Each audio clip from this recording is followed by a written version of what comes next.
Hello दोस्तों, आज हम बात करने वाले हैं भारत के कुछ ऐसे प्रोजेक्ट के बारे में जो आने वाले समय में भारत की प्रगति में चांद चांद लगा देंगे। इसमें हम एक ऐसे प्रोजेक्ट के बारे में बात करेंगे जिसके बारे में आपने सुना नहीं होगा, बट वो बहुत ही बड़ा और महत्वाकांक्षी प्रोजेक्ट है, तो वीडियो अंत तक जरूर देखें।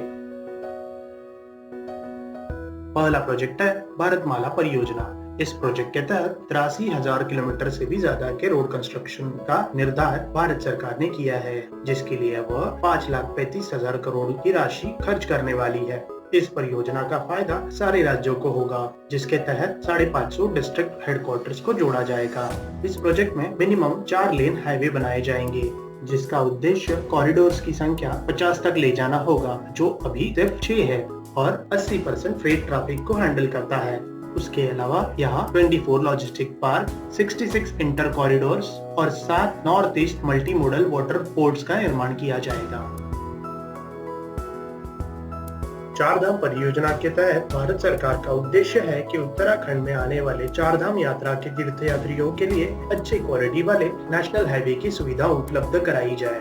इसके तहत ऋषिकेश को बद्रीनाथ, केदारनाथ, गंगोत्री, यमुनोत्री और पिथौरागढ़ को 900 किलोमीटर लंबे नेशनल हाईवे से जोड़ा जाएगा, जिसके लिए भारत सरकार को 12,000 करोड़ रुपए का खर्च आने वाला है। और ऐसा अनुमान लगाया जाता है यह प्रोजेक्ट 2021 में कुंभ मेले के पहले ही तैयार हो जाएगा।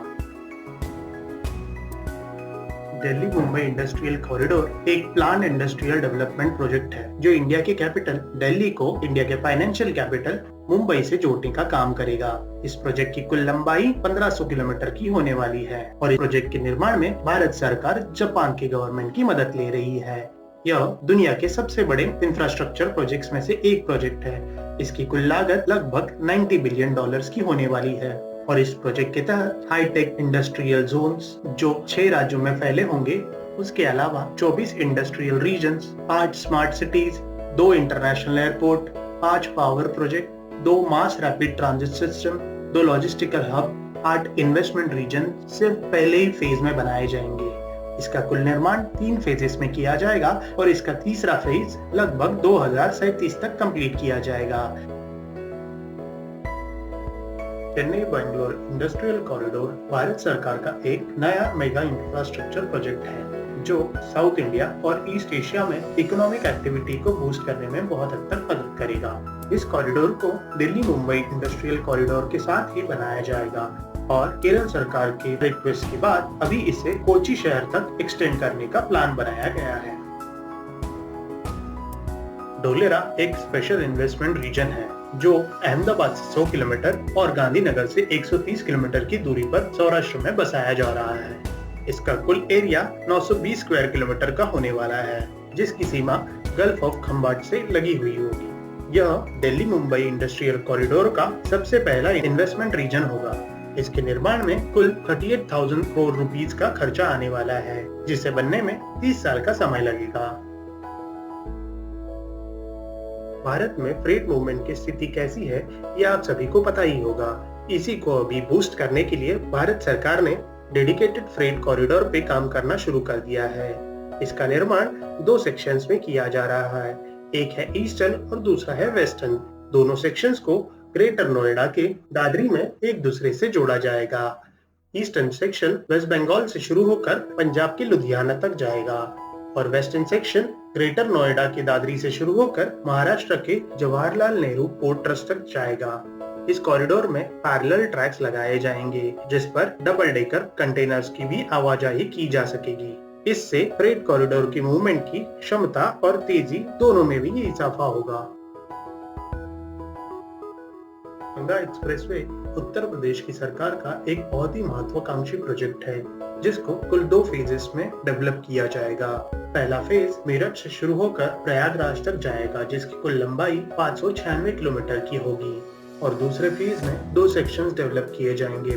पहला सेक्शन टिहरी से उत्तराखंड की बॉर्डर तक जाएगा और उसकी लंबाई 110 किलोमीटर और दूसरा सेक्शन जो प्रयागराज से बलिया तक जाएगा, जिसकी लंबाई 314 किलोमीटर की होगी। इस एक्सप्रेसवे पर 120 किलोमीटर पर आवर से यात्रा की जा सकेगी और सबसे बढ़िया बात यह है कि इसे एक ग्रीनफील्ड प्रोजेक्ट की तरह डेवलप किया जाएगा। अभी इस प्रोजेक्ट में सिर्फ 4 एक्सेस कंट्रोल लेन का डेवलपमेंट किया जाएगा, जिससे भविष्य में 2 और लेन को ऐड करके 6 लेन का बनाया जा सकेगा। गिफ्ट सिटी का full form Gujarat international finance tech city है, जिसे अहमदाबाद से 12 किलोमीटर दूर साबरमती नदी के किनारे बसाया जाएगा। यह भारत की सबसे पहली ऑपरेशनल स्मार्ट सिटी और एक इंटरनेशनल फाइनेंशियल सर्विसेज सेंटर होगी। इस सिटी को एक ग्रीन फील्ड प्रोजेक्ट की तरह डेवलप किया जा रहा है। इस सिटी की यह खासियत होगी कि यहाँ पे रहने वाले लोग अपने ऑफिसेस में चल के काम पर जा सकेंगे। इस सिटी की 67% जगह कमर्शियल यूज के लिए, 22% रेसिडेंशियल और 11% जगह सोशल फैसिलिटीज के लिए रिजर्व रखी गई है। अगर करंट स्टेटस की बात करें तो यहाँ 225 से भी ज्यादा कंपनीज कार्यरत है, जिसमें 12,000 से भी ज्यादा एम्प्लॉइज काम कर रहे हैं। Mumbai trans harbour link road Maharashtra government का बहुत बड़ा प्रोजेक्ट है, जहां मुंबई को नवी मुंबई से जोड़ने के लिए एक ब्रिज का निर्माण किया जा रहा है। और इसकी खासियत है इसकी लंबाई, जो है 21.8 किलोमीटर, और उसमें से 16.5 किलोमीटर लंबाई का ब्रिज समंदर के अंदर बनाया जा रहा है। इस प्रोजेक्ट के निर्माण में कुल 14,000 करोड़ रुपए की लागत आने वाली है, पर इस निर्माण से कई घंटों का सफर अभी कुछ ही मिनटों में पूरा किया जा सकेगा। सागरमाला प्रोजेक्ट का प्रमुख उद्देश्य देश की लॉजिस्टिक सेक्टर में सुधार लाना है। इस प्रोजेक्ट के तहत भारत के वाटरवेज और कोस्ट लाइन को अपग्रेड किया जाएगा, ताकि पानी से होने वाली सामान की आवाजाही में सुधार लाया जा सके। और सरकार इसके लिए 8.5 ट्रिलियन रुपीस की इन्वेस्टमेंट करने जा रही है। इससे नए मेगा पोर्ट्स, पुराने पोर्ट्स का मॉडर्नाइजेशन, 14 कोस्टल इकोनॉमिक जोन्स और कोस्टल एम्प्लॉयमेंट यूनिट्स बनाए जाएंगे। उसी वक्त इन पोर्ट की कनेक्टिविटी पर भी विशेष ध्यान दिया जाएगा। इसके लिए उससे लगे रोड, रेल और मल्टी मॉडल लॉजिस्टिक पार्क्स भी बनाए जाएंगे। हमारी लिस्ट में सबसे आखिरी प्रोजेक्ट है कल्पसार प्रोजेक्ट। यह भारत का आज तक का सबसे बड़ा प्रोजेक्ट हो सकता है। इस प्रोजेक्ट के तहत गल्फ ऑफ खंबाट में एक 30 किलोमीटर लंबा डैम बनाया जाने वाला है, जिसमें मीठे पानी को इकट्ठा किया जाएगा, जो पीने के और इंडस्ट्रियल पर्पस में यूज होगा। इतना ही नहीं, तो इस डैम के ऊपर एक 10 लेन का हाईवे भी बनाया जाएगा, जो सौराष्ट्र और साउथ गुजरात का ट्रैवलिंग टाइम कई घंटों से कम कर देगा। यह जब डैम पूरा हो जाएगा, तभी यह दुनिया का मरीन एनवायरनमेंट में बनाया हुआ सबसे बड़ा फ्रेश वाटर लेक बन जाएगा। इसके निर्माण में कुल 90,000 करोड़ रुपए की लागत आने वाली है, और ऐसा माना जा रहा है कि इसका काम 2023 तक शुरू किया जाएगा। तो दोस्तों, आपको क्या लगता है, इसमें से कौन सा ऐसा प्रोजेक्ट है जिसके बारे में हमें डिटेल वीडियो बनाना चाहिए? तो यह हमें कमेंट करके बताना ना भूले, और ऐसे ही वीडियोस देखने के लिए शेयर और सब्सक्राइब जरूर करें। फिर मिलेंगे ऐसे ही एक वीडियो के साथ, तब तक के लिए अलविदा।